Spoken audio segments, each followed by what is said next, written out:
Form హౌజ్లలో అసాంఘిక కార్యక్రమాలకు పాల్పడితే సహించేది లేదని ఎస్ఐ సుభాష్ గౌడ్ హెచ్చరించారు. మెదక్ జిల్లా మనోహరాబాద్ పోలీస్ స్టేషన్ పరిధిలోని జీడిపల్లి గ్రామ శివార్లోని ఫామ్ హౌజ్లో పేకాట ఆడుతున్నారని నమ్మదగిన సమాచారం మేరకు సిఐ రంగకృష్ణ ఆదేశాల మేరకు దాడులు నిర్వహించడం జరిగిందన్నారు. ఫామ్ హౌజ్లో పేకాట ఆడుతున్న 8 మంది వ్యక్తులను అదుపులోకి తీసుకోవడంతో పాటు 3 కార్లు 11,580 రూపాయలను సీజ్ చేయడం జరిగిందని వెల్లడించారు. ఫామ్ హౌజ్లలో ఎవరైనా అసాంఘిక కార్యక్రమాలకు పాల్పడితే పోలీసులకు సమాచారం అందించాలన్నారు.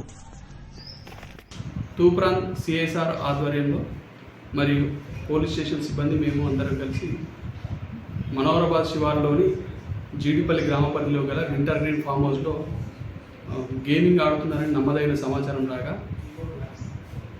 తూప్రాన్ సిఎస్ఆర్ మరియు మేము స్టాఫ్ అందరం వెళ్ళి 2 ఫామ్ హౌస్లో రైడ్ చేయగా సుమారు 8 మంది వ్యక్తులు గేమింగ్ ఆడుతున్నట్టు పట్టుకోవడం జరిగింది. పట్టుకొని వాళ్ళని పోలీస్ స్టేషన్ తీసుకురావడం జరిగింది. దానికి సంబంధించి 3 కార్లను మరియు దానికి సంబంధించిన కార్డ్స్ను 11,580 రూపాయల అమౌంట్ను కూడా సీజ్ చేయడం జరిగింది. వారిపై కేసు నమోదు చేయడం జరుగుతుంది, దర్యాప్తు చేయడం జరుగుతుంది. ఈ ఫామ్ హౌస్లో మన మనోహరాబాద్ మండల పరిధిలో గల ఫామ్ హౌస్లో ఎలాంటి అవాంఛనీయ సంఘటనలు జరగకుండా జాగ్రత్తలు తీసుకోవడం జరుగుతుంది. ఏవైనా సంఘటనలు జరుగుతున్నట్టు మీ దృష్టికి, ప్రజల దృష్టికి వచ్చినట్టయితే మా పోలీసు వారికి తెలుపగలరని తెలియజేస్తున్నాను.